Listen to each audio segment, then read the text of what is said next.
at filmen giver et fantastisk godt tidsbillede. Jeg kan se på den halvafrevne Stauning-plakaten fra valget i 35, eller Stauning eller Kaos, at det her, det må have været 1936. Du er 10 år ældre end mig, og jeg dengang var godt 4 år, og du har altså været de 14 år. Det vil sige, at vi har oplevet det. Jeg er med et barns øjne, og du med, skal vi sige, en ung mands øjne. Ja, en meget ung mand.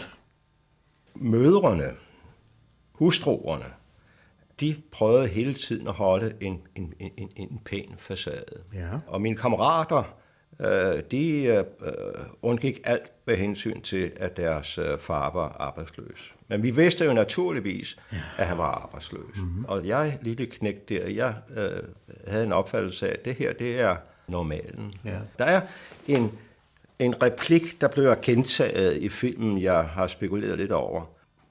Og det er der, hvor han siger, bare der kunne komme et ordentligt snevejr. Kunne der bare komme en ordentlig gang sne? Her sidder han i sit usle lille kammer og fryser, og så ønsker han så snevejr. Og forklaringen er, ved vi jo to, er den, at så var der mulighed for snetegn.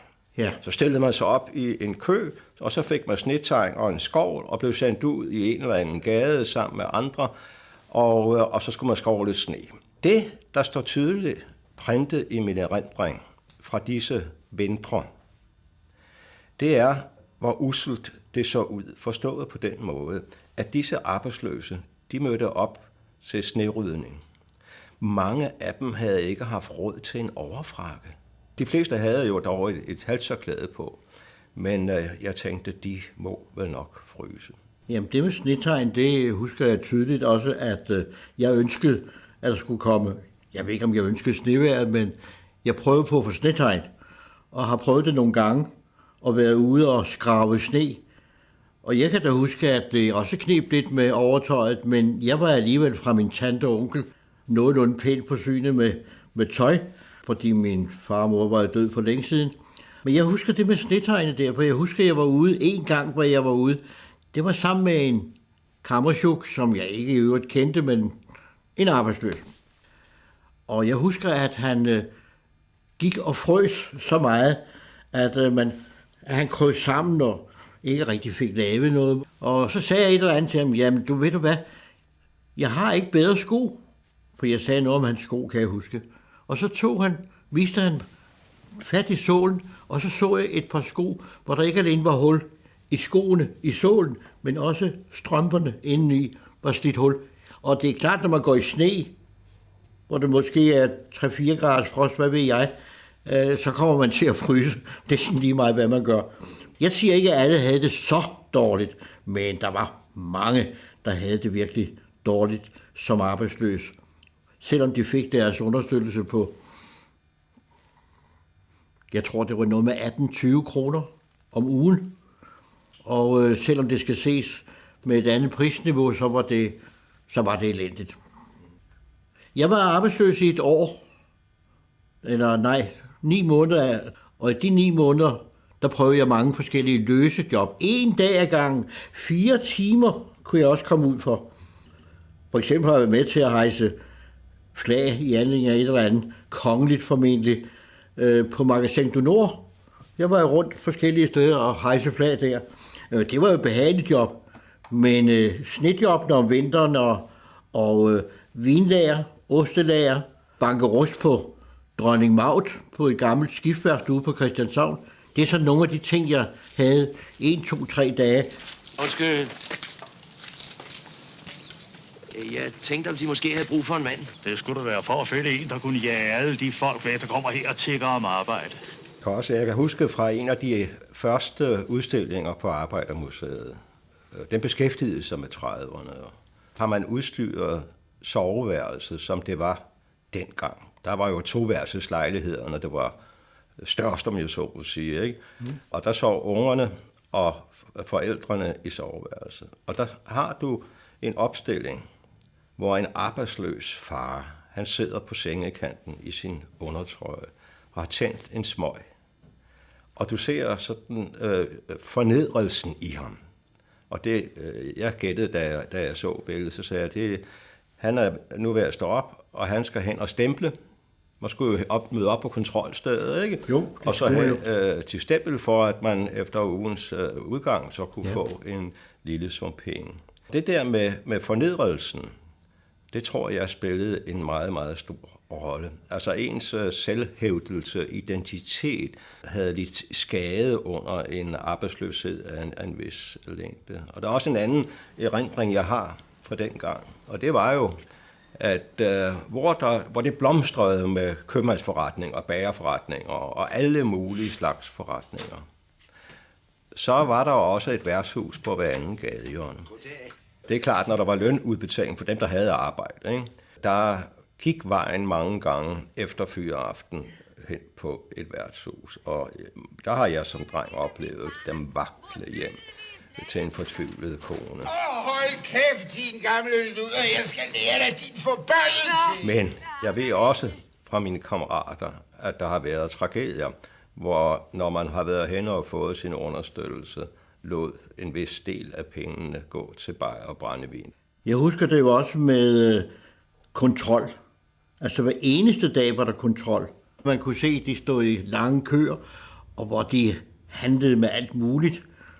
Det vil sige, der var ikke så forfærdeligt meget at handle med, men der var altid et eller andet, som en arbejdsløs var kommet i besiddelse af, og så stod han der og chakrede og gjorde det muligt at tjene skilling oven i sin understøttelse. Ja. Jamen også et andet udtryk for arbejdsløsheden, det var jo, at der dels blev handlet rundt omkring, altså hvor der var en kø, ikke? Men også i gårdene. Ja. Hold der op der i 30'erne, og for den sags skyld. Ja, de kørte jo ikke med bananvognen i gårdene. Ja, og jo, og hvad der var af musikanter. Ja. Hvor folk det lærte at spille på sav, og der var nogen, der optrådte på et lille stykke bræt. Plus de, der kom med syvtallet. Og det var i løbet af en dag, der kom flere gående med en sæk på skulderen, og så syvtaller hen i skraldebøtterne og rode og finde ud af et eller andet. Eller i gaderne, hvor en kørte rundt og sagde, at alle gamle klude købes til dagens bedste priser. Altså man prøvede at afbøde nøden ved, at man fandt alle mulige små, jeg vil jo sige selvstændige jobs. Det minder mig om en helt anden side af sagen, men også noget, der har med tiden at gøre. Det er i gården, hvor jeg boede derude på Amager, i nærheden af Øresundsvej og Korsikavej. Der var i nærheden en stor barakgruppe, hvor barakungerne, læg mærke til, men sådan sagde man bare barakungerne.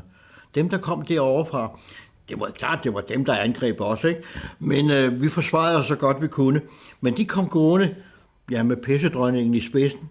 På en kæp bar hun et par lyserøde madambukser, og så havde det en eller anden sang af nogle, og så gik de over mod Sundgården, hvor vi boede. Os, der jo egentlig også var af samme sociale status, bare lidt heldigere med boliger på det tidspunkt. Og der kom de over, og så kom vi op og slås med dem. Og vi kastede sten efter dem, når de kastede efter os. Jeg husker, jeg med en lang kæp, hvor jeg havde søm ude i spidsen, prøvede på at forsvare mig. Jeg håber ikke, jeg har ramt nogen. Det er forfærdeligt at tænke på, hvis sådan et søm, det boede ind i et menneske. Har du været sådan, Anker? Ja, det... Jeg kendte den godt. Det var jo proletarerne, der angreb os, ikke? Og så må vi forsvare os. Men der har man en klassekamp i miniatyr. Men jeg kan godt huske det der, og så kan man stille spørgsmålet, hvordan kan det være, at man havde ude på Amager, det hed husvildebarakker, og ude i Valby havde man også. Og hvorfor havde man det? Fordi der var mange, der blev sat ud af lejligheden. Ja. De kunne ikke skaffe til huslejen, hvis pengene til understøttelse ikke slog til. Og man har tit sagt om de gode gamle dage, hvor der var lejligheder at få, og man ikke skulle skrives op. Ja. Men det er en væsentlig del af forklaringen, at de blev sat ud med kongens foged og en politibetjent, og så kunne de blive anbragt i en sådan husvildebarak.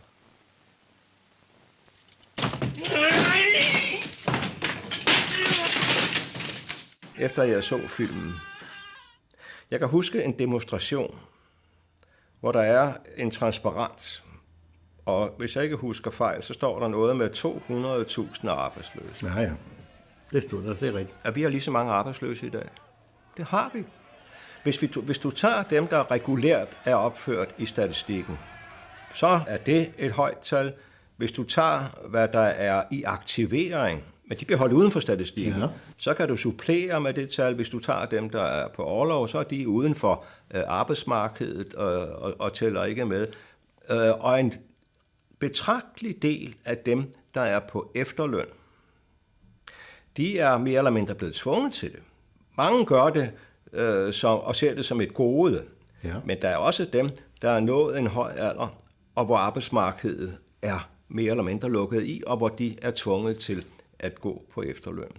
Den store forskel fra 30'erne og i dag, det er jo, at der, om jeg så må sige, bliver taget hånd om dem, der er uden for arbejdsmarkedet, på en sådan måde, at nøden, den jo ikke skinner i øjnene. Men hvis du husker fra tiden, da vi lavede efterlønnen, så ved du sikkert også, at argumentationen for den i virkeligheden var, at mange, der er kommet op og bliver omkring 60 år, de bliver udelukket fra arbejdsmarkedet. De får mindre muligheder for beskæftigelse, hvis de går hen og bliver arbejdsløse. Når man også arbejder inden for byggesektoren og lignende, hvor man ikke altid har en fast arbejdsplads, så hænger de med en vis del i vandskorben, og så kan de lige så godt gå på efterløn. Og det er det, der skulle være fordelen ved for efterløn også. De folk, der alligevel bliver skubbet ud, de skal i hvert fald sikres på en eller anden måde, der er værdig for dem, når de bliver der en 60, 62, 64 år. Og der er efterlønnen nok den bedst mulige løsning. Det er som om, at det kapitalistiske system ikke kan få fuld beskæftigelse, og hvis man får det, så får man en voldsom inflation. Selve i det kapitalistiske system, der er indbygget nogle modsigelser, som næsten ikke er til at overvinde, men det er et stort problem, at lige meget hvor i verden det kapitalistiske system fungerer, så kan det være, at det har nogle fordele, nemlig konkurrencen og prispresser og så videre, men også lønpresser. Men alt det der er underordnet i forhold til dette, at der er mange arbejdsløse. Det er der. Kapitalismen vil jo i virkeligheden helst have en arbejdskraftsreserve. Ja. Det har de ikke lagt skjul på. Prøv tankeeksperiment, at vi ikke havde udbygget gennem årtier, udbygget det sociale sikkerhedsnet, vi har i dag. Og så havde de mange uden for arbejdsmarkedet. 800.000. Det er jo et fantastisk stort tal.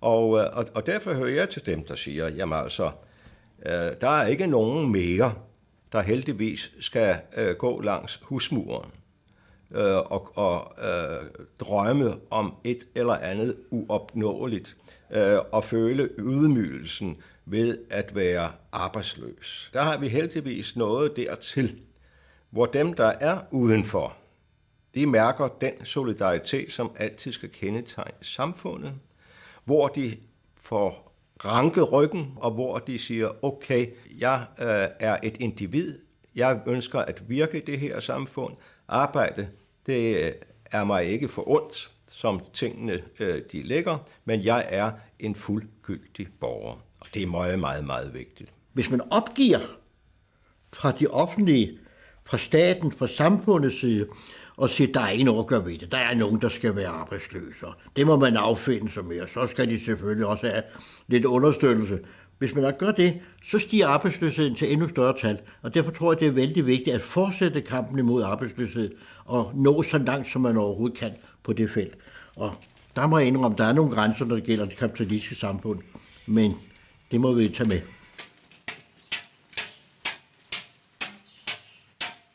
Det vi så i filmen, det var jo udtryk for en klassedeling.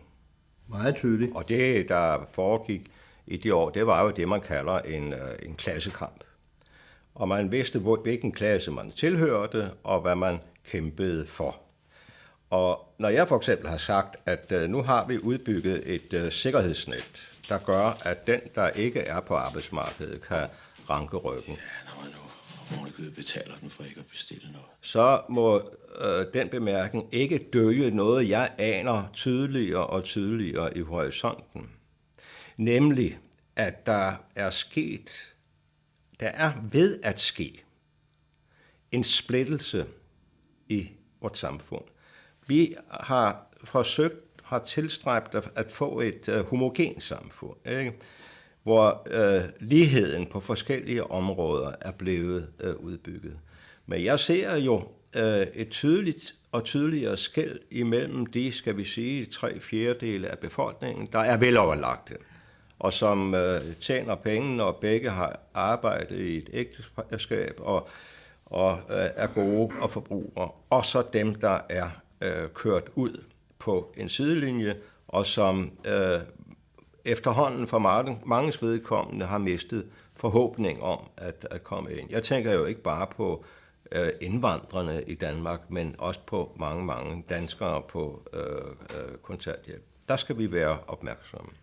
Det får mig til at tænke på en ting, nemlig at da jeg var arbejdsløs i 1940, der gik jeg til kontrol hver eneste dag. Og det gjorde man mange år efter også. Der går så på den ene gang skyld.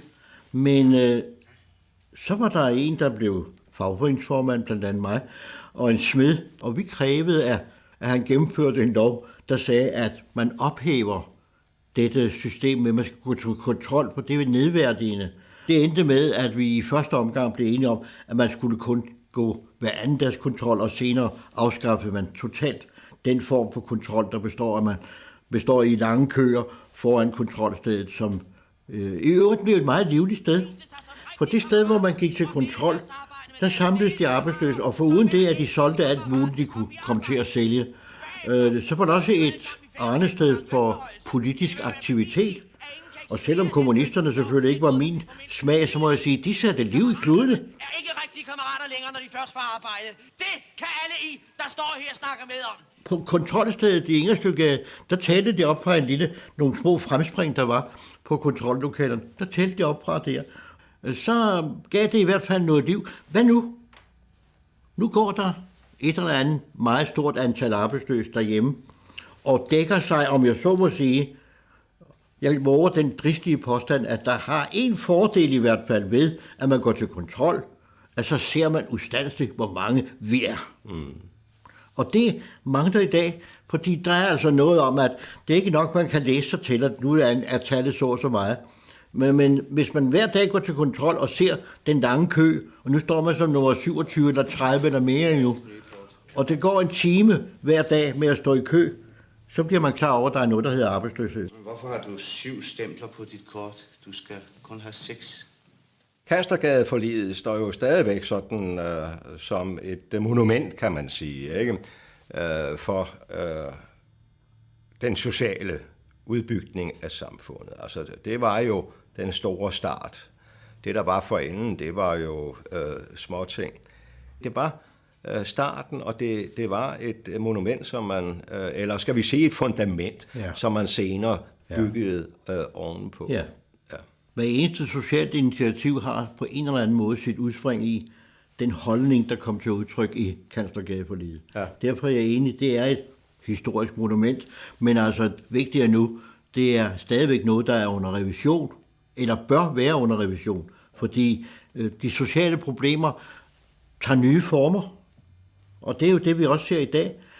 Der kommer nye former for ledighed og nye former for måder at klare dagen og vejen på. Boligproblemerne er jo stadigvæk store, selvom vi ikke har problemer, der ligner det, som vi så i den film, som vi begge to refererer til. Det var gråt i gråt, og det var næsten sort i sort. Der er nogle lyspunkter nu, men der er ingen grund til at synes, eller antage, at vi er kommet til nogen vejs ende. Bestemt ikke. Gør vi aldrig. Nej. Sukkeret. Det med bibliotekerne der, det er jo simpelthen et lyspunkt. Jeg gik ganske vist på biblioteket allerede som dreng, men da jeg blev arbejdsløs, så fik jeg nu mulighed for næsten at studere. Ikke noget særligt systematisk, men sporadisk, og efter hvad jeg sådan fandt af bøger, som jeg synes var interessante. Og komme ind på Københavns Kommunebibliotek, der i 1940, det var, jeg synes næsten, det var et helligt sted. Der var stilhed, man næsten listede ind i biblioteket, og her stod disse rækker af bøger, og man kunne bare gå op og tage en af dem. Og jeg fandt tilfældigvis en bog, det lyder alt forsøgt det her. Den hed Danmark på Folket. Det var en bog, der i artikler fortalte om 1935-kongressen i Socialdemokratiet. Og det er altså betydeligt senere, at jeg læser det. Men dermed blev jeg oplyst, eller bevidst måske endda, om at der var noget, man skulle interessere sig for. Man skulle ikke bare være et individ. Man skulle også være et individ i samarbejde med andre.